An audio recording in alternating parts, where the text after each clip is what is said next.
কোরবানি ছিল। এখানে নুসুক শব্দের শাব্দিক অর্থ আমি পেয়েছি তিনটা।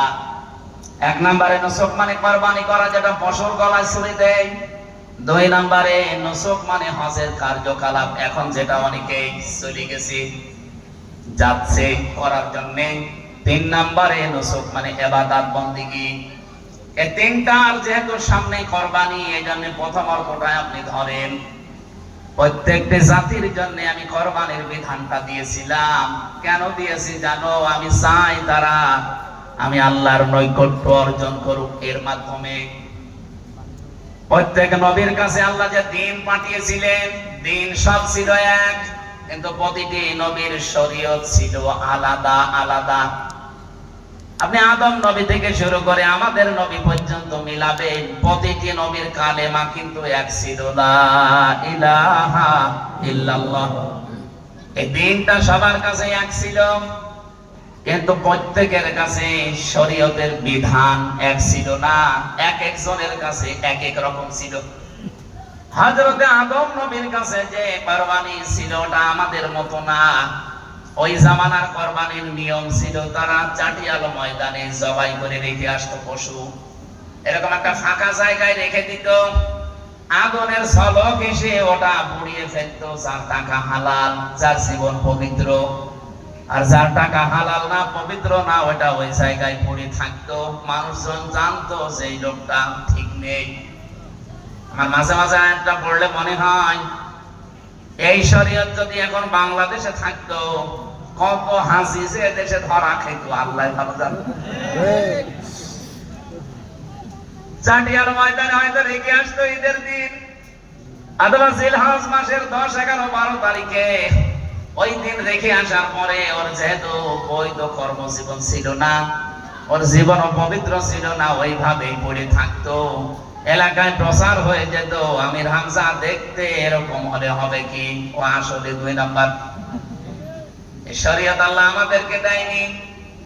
কোরআন জানিয়েছে ওয়াতলু আলাইহিম নাবাবনাই আদামা বিল হক ইয ক্বাররাবা কুরবানান ফাতুকবিলা মিন আহাদিহিমা ইলা আখির আয়াত। সূরা মায়েদার 26 নাম্বার 27 নাম্বার আয়াতে আছে, হে নবী আপনি তেলাওয়াত করে করে আপনার উম্মতদেরকে আদম নবীর 2 সন্তানের কাহিনীটা যথাযথভাবে শোনাবেন। হাজার হাজার বছর আগের কথা, কেন আমাদেরকে নবীজিকে তেলাওয়াত করে আল্লাহ শোনাতে বললেন? এখানে প্রথম শব্দের দিকে খেয়াল করলে দেখবেন আল্লাহ কিন্তু তেলাওয়াত শব্দটা দিয়েছেন ওয়াতলু। কোরআন শরীফের ভেতরে কোরআন পড়ার ব্যাপারে আমি 3টা শব্দ পেয়েছিলাম, কারাআ, রাতালা, তালাওয়া। এই 3টার ভেতরে তেলাওয়াত শব্দের ব্যাখ্যা করতে গিয়ে আমি 4টা জিনিস পেয়েছি। কেউ যদি সত্যি তেলাওয়াত করতে চায় তাকে 4টা শর্ত মাস্ট বি, মানায় লাগবে। এর দলিল পাবেন সূরা বাকারা 1 নাম্বার পারা 18 নাম্বার পৃষ্ঠা 4 নাম্বার লাইনের 121 নাম্বার আয়াতে আছে, ইয়াতলুনাহু হাক্কা তিলাওয়াতি। যদি তেলাওয়াত কেউ করে তারা যেন হক আদায় করে তেলাওয়াত করে। এই হক আদায় করে তেলাওয়াতের ভেতরে 4টা বিষয় আপনি পাবেন। 1 নম্বরে তেলাওয়াত শব্দের ভেতরে আছে শুদ্ধতা, ওয়ারাতিলিল কুরআনা তারতিলা। আমার কোরআন পড়তে হলে যেমন তেমন পড়লে হবে না, তারতিলের সাথে। কিভাবে? থেমে থেমে স্পষ্ট ভাবে শুদ্ধ করে পড়া লাগবে, এটা হক কোরআনের। 2 নম্বরে কোরআনের হক হচ্ছে শুধু পড়লেই হবে না, আপনাকে এটা বোঝা লাগবে। আফালা ইয়াতাদাব্বারুনাল কুরআন ইলা আখির আয়াত। কি হয়েছে তোমাদের, কেন কোরআন বোঝো না, কেন এটা নিয়ে চিন্তা ভাবনা আসে না? ওয়ালাকাদ ইয়াসসারনাল কুরআনা লিযিকরি ফাহাল মিন মুদ্দাকির। আমি কোরআনকে অবশ্যই সহজ করে দিয়েছি উপদেশ নেওয়ার জন্য। কেউ আসো কি এমন উপদেশ নিতে পারো? আয়াতটা আল্লাহ কোরআনে 1 সূরায় 4 জায়গায় দিয়েছেন। পুরা সূরাটার তাফসীর পড়ে দেখেছি আল্লাহ 4টা জাতির কথা আগে উল্লেখ করেছেন।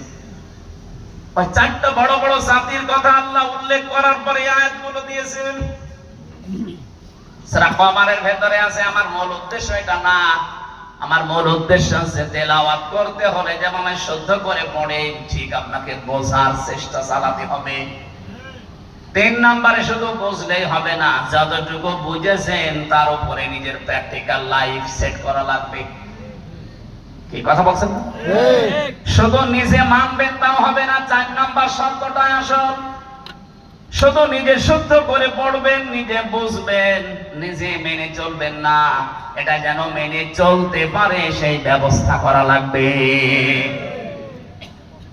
আল্লামা দেলাওয়ার হোসাইন সাইদি রহমাতুল্লাহ আলাইহি যতদিন কোরআন পড়েছিলেন এদেশে তার শত্রু ছিল না?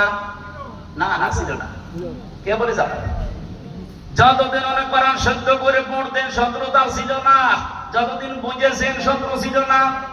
যতদিন তিনি কম বেশি মেনে চলেছেন, ব্যক্তিগত জীবনে পারিবারিক জীবনে ঝামেলা হয়নি। কিন্তু যখনই বলেছে 4 নাম্বার শর্ত, আমি এটা মানুষকে মানাতে চাই, ব্যক্তি থেকে রাষ্ট্র পর্যন্ত আমি মানাতে চাই, তখনই অনেকের কাছে শত্রু হয়ে গেছে। এদেশে আমি যতদিন পর্যন্ত কোরআন পড়বো, বসবো, মানবো, আমার কোনো সমস্যা নেই। হেফাজতে ইসলামের আল্লামা আহমেদ শফি রহমাতুল্লাহ আলাইহি যতদিন কোরআন পড়েছিলেন কেউ শত্রুতা করতো না।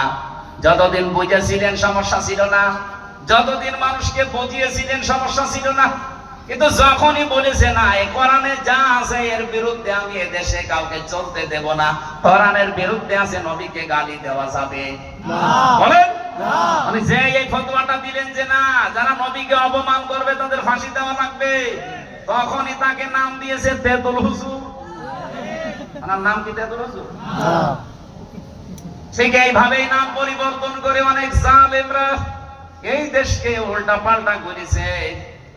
আপনি আল্লামা সাইদের নাম তারা পাল্টিয়ে দিয়েছে দেল্লো শিকদার। শহীদ আব্দুল কাদের মোল্লা রহমতুল্লাহ আলাইহি তার নামই পাল্টিয়ে দিয়েছে কসাই কাদের। আমি কয়েকদিন আগেও ফরিদপুরের সদরপুরে গিয়েছিলাম, ওনার নাম হচ্ছে আব্দুল কাদির। আপনি কেন সেই নামটা পাল্টিয়ে কসাই কাদির দিয়ে দিলেন?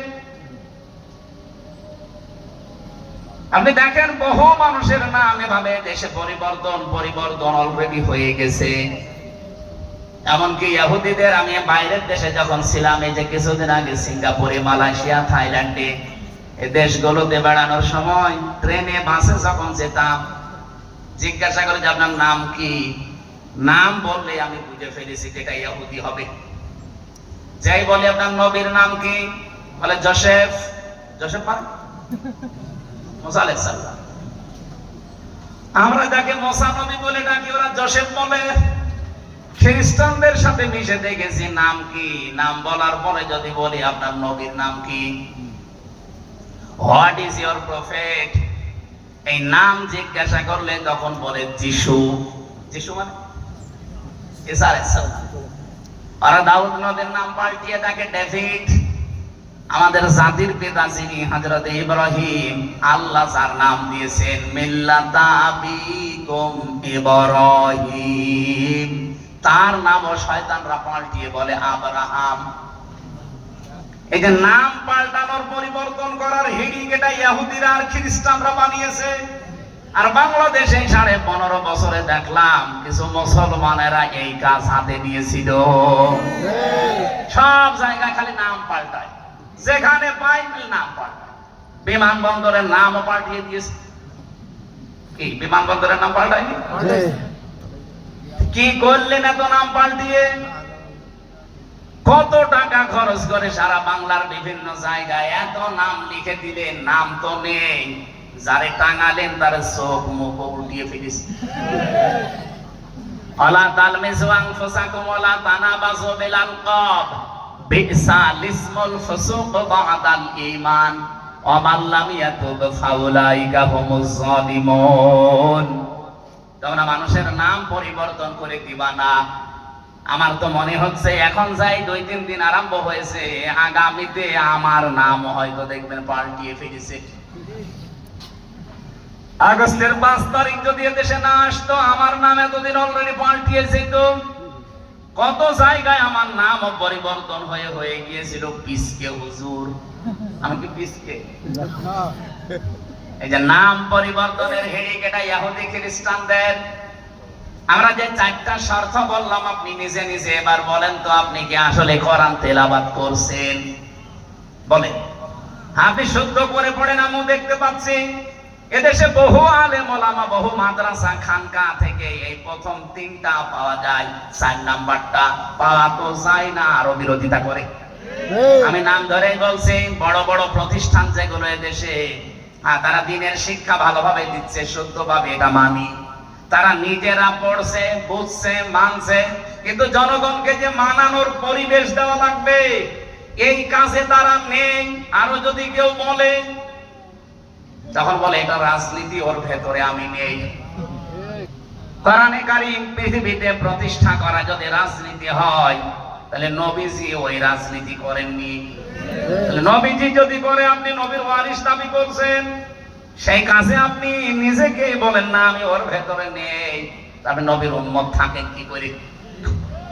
বড় বড় 4 জন নবীর নাম আল্লাহ সূরা শুরা 13 নম্বর আয়াতে উল্লেখ করার পর আমাদের নবীকে আল্লাহ একই ওহী দিয়েছেন, আন আকিমুদ্দিন ওয়ালা তাতাফাররাকু ফি।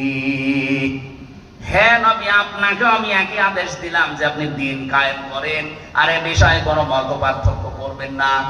বাংলাদেশে এখন সময় আর সুযোগ এসে গেছে, সব বাদ দেন। যা চলছে এগুলো আমরা জানি, এগুলো ষড়যন্ত্রের অংশ। এজন্য সব বাদ দিয়ে মুসলমানদেরকে এই মুহূর্তে আমার মনে হয় এক হওয়া লাগবে। কোরবানির যতগুলো শিক্ষা আয়াত থেকে বের হবে, তার ভেতরে একটা শিক্ষা এই যে ফালাম্মা আসলামা ওয়া তাল্লাহু লিল জাবিন, এইটা আসল শিক্ষা। আল্লাহ তার শব্দ দিয়েছেন ফালাম্মা আসলামা, দিয়ে বসুন এটা ফালাম্মা, যখন আসলামা, দুইজনেই রাজি হয়েছে, এগ্রি হয়ে গেছে, দুইজনে যখন সম্মত হয়েছে, আল্লাহু লিল জাবিন, আর জবাই করার জন্য ছেলেকে কাঁধ করে ফেলেছে। আল্লাহ পাক কিন্তু সরাসরি ইব্রাহিমকে আদেশ দিতে পারতেন ছেলেকে জবাই করে ফেলো, কিন্তু তা করেননি। উনি স্বপ্ন দেখিয়েছিলেন। কি করেছিলেন? আল্লাহর উদ্দেশ্যে ছেলে ছেলে জবাই হবে তা না, স্বপ্নের মাধ্যমে যেটা পর্যন্ত দেখিয়েছি, এ পর্যন্ত আমার খলিল যদি পালন করে আমি আল্লাহ কবুল করে নেব। স্বপ্নে উনি দেখেছিলেন ছেলেকে জবাই করছেন, ছুরি চালাচ্ছেন, শুধু জবাই করে ফেলেছেন এমনটা তিনি দেখেন, তিনি ছুরি চালাচ্ছিলেন। এটা তাফসীরে ইতকানের বর্ণনা। মুফাসসির বলেন হযরত ইব্রাহিম তিনি জবাই করে আলাদা করে ফেলেছেন না, উনি শুধু ছুরি চালাচ্ছিলেন, এইটা দেখেছিলেন স্বপ্নে। আল্লাহ তাকে বোঝাতেও চেয়েছিলেন যে আমি সরাসরি জিবরাইলকে বলতে পারতাম ছেলে ধরো জবাই করে দাও, না, আমি স্বপ্নে দেখিয়েছি। আমি জানতে চেয়েছি আসলে তোমার মনটা আছে কিনা, এই মনটাই আমি আল্লাহ দেখতে চাই। এই জন্য দুইজন যখন তোমরা রাজি হয়ে গেলে, ফালাম্মা আসলামা, আমি আল্লাহ ওই সময় বুঝে ফেলেছি যে আমার স্বপ্ন বাস্তবে রূপ দিয়ে ফেলেছো। কদ সাদ্দাকতার রুয়া ইন্না কাযালিকা নাজজিল মুহসিনিন। এখান থেকে আমি কয়েকটা শিক্ষা বের করেছি তাফসীরে। 1 নম্বরে, এই বাংলার জনগণের ভেতরে যারা দায়িত্বে আছেন, এখনো প্রায় 1628 জন মানুষ দায়িত্ব পালন করছেন। আমরা চাই এখন থেকে এই কোরবানির 21 দিনের ভেতরে আপনার শিক্ষা নেবেন, ইব্রাহিম নবীর মতো আমরা সবাই আল্লাহর বিধান পালন করার জন্য বাবার ভূমিকায় অবতীর্ণ হব। কথা বলেন না কেন? আর 18 কোটি জনগণ আমরা যারা আছি, দল মত জাতি বর্ণ ধর্ম সব ভুলে যান। এই দেশে 21 দিনের এই শিক্ষাটা এখনই নেওয়া লাগবে যে আমরা ইসমাইলের মতো সন্তানের ভূমিকায় আমাদের গলা, আমাদের জীবন পর্যন্ত এগিয়ে দেব। কথা বলেন না কেন? যদি সত্যি ইব্রাহিমের ভূমিকায় ওরা আসতে পারে, যারা দায়িত্বে আছে তারা, জনগণ আমরা যদি ইসমাইলের ভূমিকায় যেতে পারি, দুইজনে রাজি না হলে কিন্তু আল্লাহর বিধানটা পালন করা সম্ভব হতো না। ইব্রাহিম নবী যদি বলতেন ঠিক আছে আমি জবাই করব, আমি আল্লাহর বিধান পেয়েছি, ইসমাইল নবী যদি বলতেন না আমি জবাই হব না, আমি দৌড় দিলাম, বলেন তো আল্লাহর বিধান পালন হতো? ইসমাইল নবী যদি বলতেন ঠিক আছে জবাই করেন, আমি শুয়ে পড়লাম, ইব্রাহিম নবী যদি বলতেন না আমার 86 বছরের বয়সের সন্তান বড় আদরের ছেলে আমি সবাই করব না, আল্লাহর বিধান পালন হতো। ও বাংলার মুসলমানেরা সময় এসে গেছে অবতীর্ণ হওয়ার, হয় ইসমাইলের না ইব্রাহিমের। দ্বিতীয় প্রশ্ন হচ্ছে, ইব্রাহিম নবী কেন সন্তানের কাছে জিজ্ঞাসা করতে গেলেন? বিধানটা তো আল্লাহ, আল্লাহর বিধানের চাইতে সন্তান বড় হতে পারে? বলেন বলেন। আমাদের কাছে হতে পারে, সে একজন নবী, নবীর কাছে তো দুনিয়ার সবচাইতে বড় সম্পদের নাম আল্লাহর বিধান। উনি আল্লাহর বিধান পাওয়ার পরেও কেন সন্তানকে জবাই করতে যাওয়ার আগেই অনুমতি চাইলেন? ইয়া আবাতি ফাআল মা তুমার, হে আমার কলিজার টুকরা সন্তান, আমি স্বপ্নে দেখেছি তোমাকে জবাই দিচ্ছি, এখন তোমার রায় বলো। তিনিও রায় এইভাবে দিয়েছিলেন যে আমার সম্মানিত পিতা, সম্মানিত পিতা, আপনি যে আদেশ পেয়েছেন আপনি আদেশটা পালন করেন। আমি জবাব পেয়েছি তাফসীরের ভেতরে এভাবে, হযরত ইব্রাহিম তিনি সন্তানের কাছে অনুমতি নেওয়ার জন্য গিয়েছিলেন এই কারণে, কারণ তিনি ভালোভাবে জানতেন যে আমার সন্তান কেউটাও সাধারণ না, এ তো বেড়ে উঠতেছে অসাধারণ ভাবে। কিন্তু আল্লাহর কাছে আমি ৮৬ বছর একাধারে দোয়া করে এই সন্তানটা পেলাম। ৮৬ বছর একাধারে তিনি দোয়া করেছিলেন, রব্বি হাবলি মিনাস সলিহিন, হে আল্লাহ তুমি আমাকে একটা নেককার সন্তান দান করো। আল্লাহ ৮৬ বছর পরে জবাব দিয়ে বলেছিলেন, ফাবাশশারনাহু বিগুলামিন হালিম, আমি তোমাকে হালিম দিলাম। এ হালিম মানে চাচা হালিম, মামা হালিম, কি হালিম? এমন সহনশীল বান্দা তোমাকে, এমন সহনশীল বান্দা তোমাকে আমি দান করলাম, সহনশীল পুত্র। হযরত ইব্রাহিম এইটার জন্য তিনি অনুমতি চেয়েছিলেন সন্তানের কাছে, যে কেমন হালিম আমি পেয়েছি দেখি, ওকে আসলে সহনশীল, আসলে ধৈর্যশীল কিনা। অনুমতি চাওয়ার সঙ্গে সঙ্গে জবাব দিয়েছেন, দেখেছেন তিনি বলতে পারতেন সাতাজিনুনি ইনশাআল্লাহু মিনাস সাবির, আমি একমাত্র ধৈর্যশীল, আপনি আমাকেই পাবেন না। সাবিরিন বহু বছর দিয়েছেন, এখানে দুইটা অর্থ বের হয়। ইসমাইল মাত্র বয়স 13 থেকে 14 বছর, কত কৌশলে কথা বললেন বাবার জবাবে, ডাক দিয়ে বলেন না যে বাবা আমি ধৈর্যশীল, আমারই পাবেন, তাহলে আবার ভেতরে অহংকার চলে আসবে যে আমার মতো আর কেউ নেই, আমি একমাত্র আল্লাহর পরীক্ষা দেওয়ার জন্য প্রস্তুত, আর কেউ নেই। এজন্য অহংকার মুক্ত হওয়ার জন্য তিনি সাবিরিন বহু বছর লাগিয়ে দিয়েছেন। হে বাবা আমি একা না, আমার মতো বহু মানুষ দুনিয়াতে আল্লাহর বিধান পালন করে, আমিও তাদের ভেতরে একজন। সুবহানাল্লাহ বলতে পারেন? নিজেকে অহংকার মুক্ত করার জন্য কত কত কৌশলে, কত চিন্তা ভাবনা করে সাবধানে কথা বলতেন, বাঁচিয়ে রাখতেন। আর আমাদের কিছু নেই, তারপরও অহংকারী কাটে না। যে যেখানে আছে সে সেখান থেকে অতটুকু দেখাতে ব্যস্ত।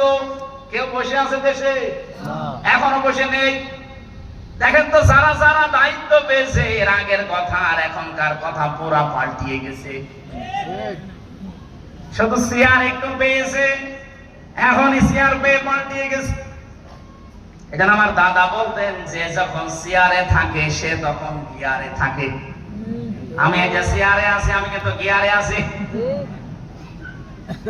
এই কথা বলছেন এটা? সভাপতি চেয়ারে আছে, উনিও গিয়ারে আছে। অথচ চেয়ার কিন্তু আমার বসার সময় কানে কানে জানিয়েছে হামজা বেশিক্ষণ না, ঘন্টা খানিক, এরপরে আসরের নামাজ এ বক্তব্যের চাইতে গুরুত্বপূর্ণ। এইটার জন্য ওঠা লাগবে। চেয়ার কারোর জন্য স্থায়ী না, পৃথিবীর কোন চেয়ার স্থায়ী না। একটা চেয়ার স্থায়ী, হাসিনাটা উল্টিয়ে গেছে। একটা চেয়ার এখনো স্থায়ী আছে, ওটা থাকবে। অসিহা করেছে সামাওয়াতি ওয়াল আরদ, ওই চেয়ার কার? আসমান জমিন পুরাটা পরিব্যাপ্ত করা। ওই চেয়ারের কোনো পরিবর্তন নেই।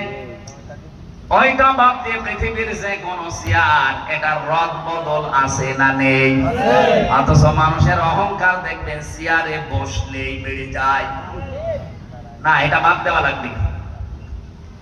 ইসমাইল নবী এতটুকু মানুষ, মাত্র 13-14 বছর, তাই নিজেকে যদি অহংকার মুক্ত করার জন্য এভাবে কৌশলে সাবধানে কথা বলতে পারেন, আমাদের কত সাবধান হওয়া দরকার চলাফেরা করতে গিয়ে। বলেন, একটা লোক বিবাহ করার পরে বাসর রাত্রে স্ত্রীকে বলছে, তুমি কি জানো আমার ক্ষমতা সম্পর্কে? কিসের ক্ষমতা? তুমি করো কি যে তুমি ক্ষমতা দেখাও? তোমার কর্মজীবন কি? বউ জিজ্ঞাসা করার পরে স্বামী বলছে, আমার কর্মজীবনের রেলগাড়ি, ওই যে দরজা আছে না, ওটা শুধু খুলে দেওয়া আর বন্ধ করা। ওই যে ট্রেন লাইনের দরজা থাকে না, গেট। বউ ভাবে কি গো, রেলগাড়ি যায় ওই রাস্তায়, দরজা বন্ধ করা আর খুলে দাও, গেট ম্যান ওর আবার কিছু ক্ষমতা? বউকে বলছে, বাসর থাক, আগে তোমার ক্ষমতা দেখাবো। নিয়ে গেছে যেখানে রেল লাইন, ওখানে যে আন্দাজে গেট বন্ধ করে বসে আছে। রেলগাড়ি আসে না, ভ্যান রিক্সা গাড়ি যা যায় ওই রাস্তায় সব মনে করছে গাড়ি আসতেছে, বন্ধ হয়ে গেছে। বর হাত ধরে বলছে, দেখো এটা আমার ক্ষমতা। গাড়ি আসে না, অথচ শুধু গেট বন্ধ করে দিলাম, সব বন্ধ। বউ চিন্তা করছে, যা ক্ষমতা তো আছে। রেলগাড়ি আসে না, এমনিতে গাড়ি সবই দাঁড় করিয়ে ফেলেছে। কিছুক্ষণ পরে দেখে ট্রেন আসতেছে, এবার তো থামানো লাগবে। এবার লাল কাপড় উড়িয়েছে, ট্রেন থেমে গেছে। স্ত্রীকে বলে, দেখো তুমি যে দাম দিচ্ছিলে না, দেখলে ট্রেন তো একবারে থামবে সে কালীগঞ্জে, এই মাঠের ভেতরে আমি থামিয়ে ফেললাম, এটা আমার ক্ষমতা। স্ত্রী মনে মনে ভাবছে, আল্লাহ তুমি কার ঘরে পাঠালে, এটা ক্ষমতা করি বাসে না। কিছুক্ষণ পরে ট্রেনের ড্রাইভার নেমে এসে বলছে, এখানে কোনো বিপদ না, রেল লাইন কাটা না স্যার, গাড়ি থামাইলে। আমার এই বউ বিশ্বাস করছিল না আমার ক্ষমতা আছে, দেখালাম। ট্রেনের ড্রাইভার ট্রেনে গানের নিচে তুই চড় দিস, গুরুত্বপূর্ণ লোক ট্রেনে আছে, জায়গায় যাবে, আর তুমি বউ খুশি করার জন্য ইয়ার কি মারো। ট্রেন নিয়ে গেছে চলে, আর বউ ডাক দিয়ে বসে, ওগো তুমি গেট বন্ধ করে দিলে, গাড়ি ঘোড়া সব থেমে যায়, বুঝলাম। তুমি লাল কাপড় উড়িয়ে দিলে, ট্রেন থেমে যায়, তাও বুঝলাম। কিন্তু ওই লোকটা তোমার চড় দিল কেন? বসে, ও দেখিয়েছে ওর ক্ষমতা, আর আমি দেখালাম আমার ক্ষমতা। এই ক্ষমতা দেখা দেখি চলছিল, এখনো চলছে। এক কথা বসে না, নাম ধরা লাগবে।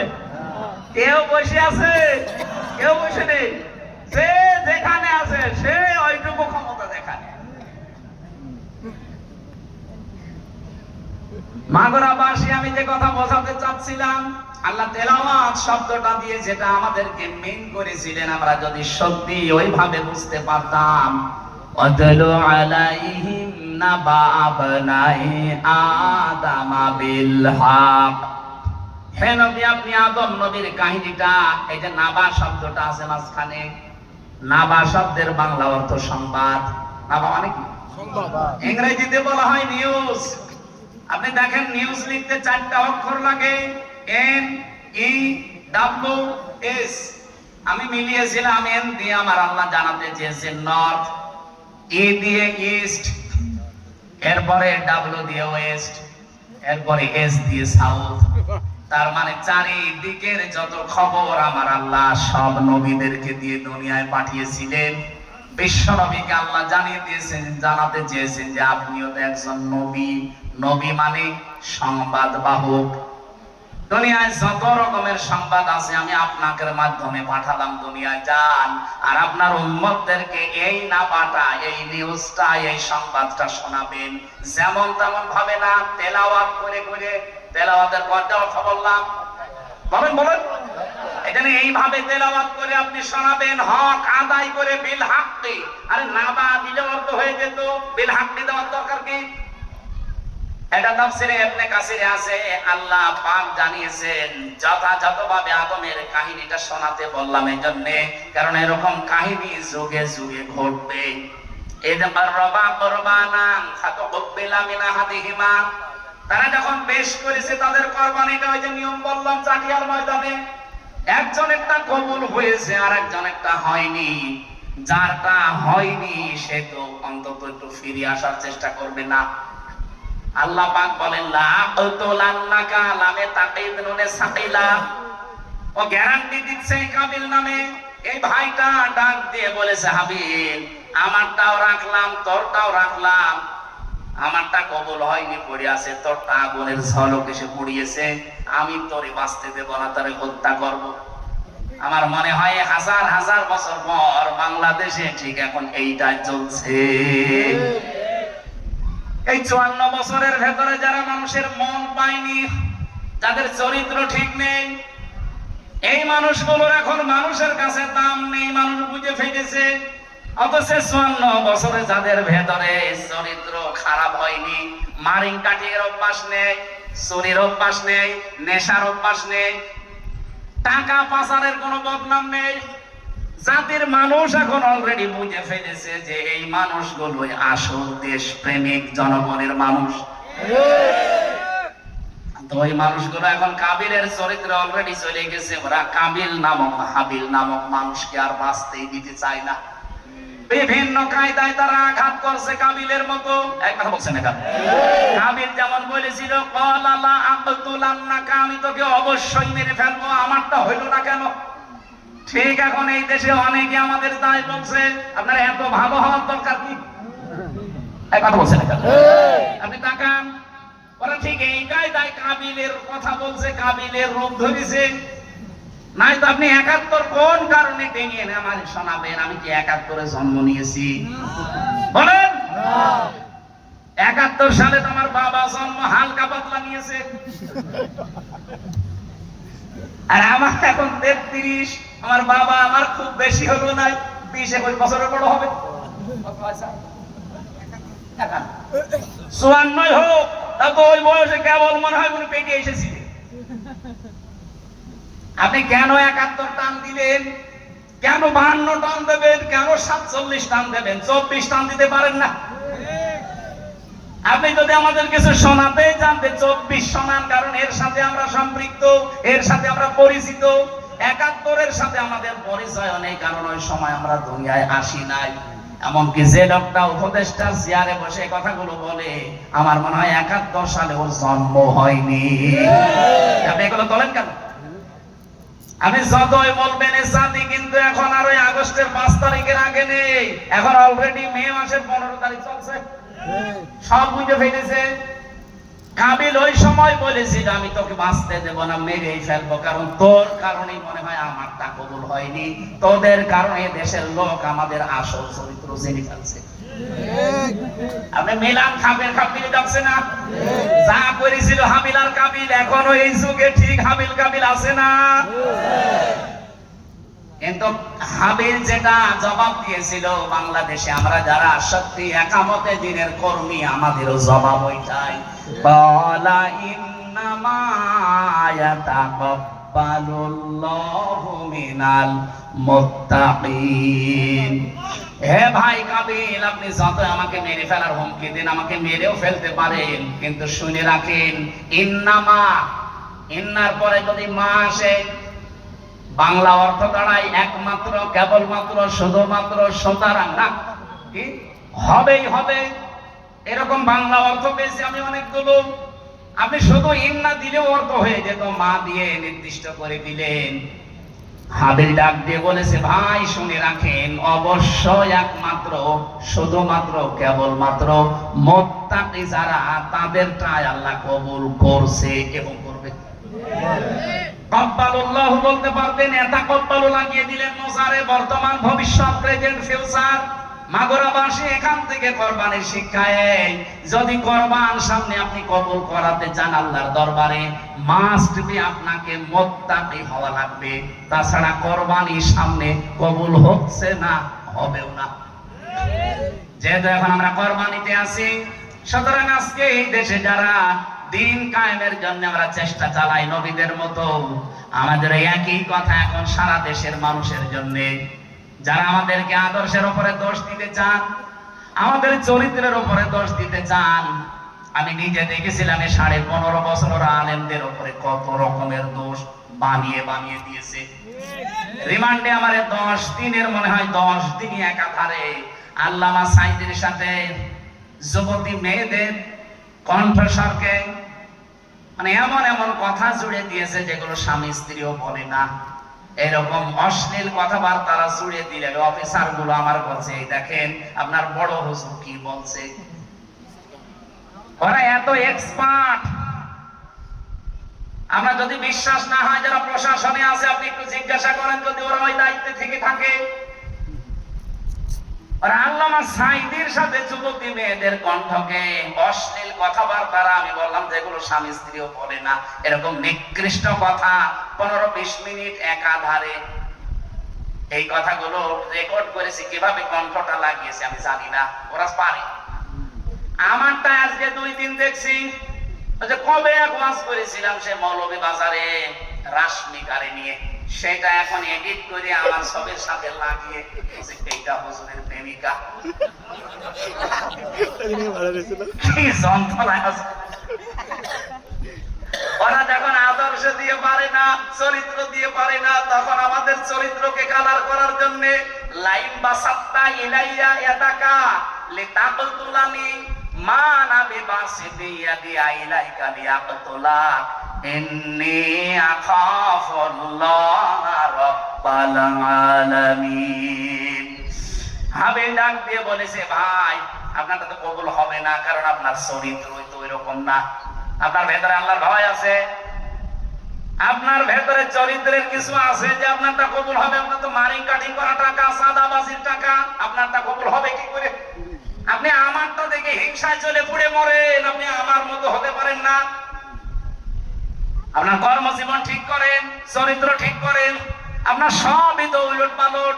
আর আপনি আমার উপরে রাগ করে এখন বলছেন যে তোরে আমি রাখবো না, আল্লাহ আকল তো নাকা, তোরে কতল করে ফেলবো। কি করবেন কতল করে? আমারে কতল করলে আমি শহীদ হয়ে যাব, আর আপনি হবেন খুনি। বলেন বলেন। আজ যারা এই নেশায় মেতেছেন, এমনকি লাশের রাজনীতি আপনি করছেন এখন। আপনি দেখেন না ঢাকা ভার্সিটিতে ছেলেটারে নিজেরা মেরে এখন অন্যের উপরে দোষ চাপিয়ে দিয়ে কালার করার চেষ্টা ছিল। কিন্তু আল্লাহ পাক বলেন, কোন মানুষ যদি দুর্বিসন্ধি করে, তাকওয়াবান মানুষদেরকে আমি আল্লাহ সম্মানুনা জিল্লাদিনা তাকাও ওয়া নাযারু সালিমিনা ফিহা জিসিয়া। বলেন আল্লাহু আকবার। আমি যে কথা বিশ্বাস করি কোরআন থেকে, যদি সত্যি আমরা তাকওয়া অবলম্বন করতে পারি, মাস্ট বি আমাদের কোনো চিন্তা, কোনো মনোভাব, মন ভাঙার কোনো কারণ নেই, ভয় পাওয়া, টেনশন করার কোনো কারণ নেই। আমাদের সবকিছু আল্লাহ দেখবে ইনশাআল্লাহ। এখন আমাদেরকে হাবিলের ভূমিকায় যাওয়া লাগবে, খুব কৌশলে, খুব সাবধানে সামনের পথগুলো চলা লাগবে ভাই। কারণ যা হচ্ছে সামনে আপনি টের পাচ্ছেন না। গভীর ষড়যন্ত্র আরম্ভ হয়েছে এই নিষিদ্ধ হওয়ার পর থেকে। এতদিন মায়ের পেটের ভাই যারা ছিলাম তাদের ভেতরে এখন ডিভাইডেড তৈরি করে দিয়েছে শয়তানরা। এই কথা বলে না কেন? এই জন্য যা করছে করুক, যা করছে ওদের পেছনে অবশ্যই রাঘব বোয়ালরা আছে, আর কিছু মানুষ না বুঝে আবেগে তাদেরকে সাপোর্ট করছে। আমরা হাবিলের ভূমিকায় যেতে চাই, কাবিলের মতো উদ্যত দেখাতে চাই না। কারণ কাবিল ছিল খুনি। কাবিল কি? এজন্য কিয়ামতের দিনে আয়াতের তাফসীরে পেয়েছি, সর্বপ্রথম আল্লাহ বিচার শুরু করবেন এই খুনের বিচার। কিসের বিচার?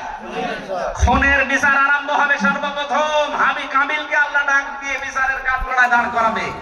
আর কাবিলের পথ অনুসরণ করে যারা অবৈধ হত্যা দুনিয়ায় করেছেন তারা ওই কাতারে থাকবে। আমার মনে হয় কিয়ামতে আল্লাহ কাবিলের কাতারে হাসিনাকেও দাঁড় করাবে। কারণ যত মানুষ হত্যা করেছে, এই কথা বলছেন না কেন? আমরা যেন এরকম কোন পথ অবলম্বন না করি ভাই। আমরা কাবিলের ভূমিকায় যাব না হাবিলের? আরো জোরে বলেন। এখানে প্রায় 15টা শিক্ষা আল্লাহ দিতে চেয়েছে। কোরবানি খালি দিলেই হবে না, এটা সূরা হজের 34, 35, 36 নাম্বার আয়াতগুলোতে আছে। এখন আর মনে হয় ঠিক হবে না।